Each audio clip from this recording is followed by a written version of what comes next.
Friends, welcome to my YouTube channel. So today in this video I am going to show you how to set a separate wallpaper for the lock screen and the home screen.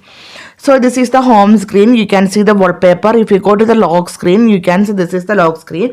Both are same. So let me show you how to change or how to set a different wallpaper for lock screen and a home screen.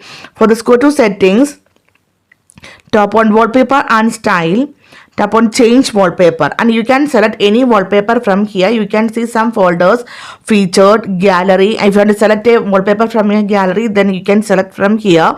And you can also create wallpaper using the AI, graphical wallpaper, colored wallpaper. All the wallpapers are here, and from here you can select any one from here. Okay, so simply here I am going to select a wallpaper from graphical. You can see the wallpapers.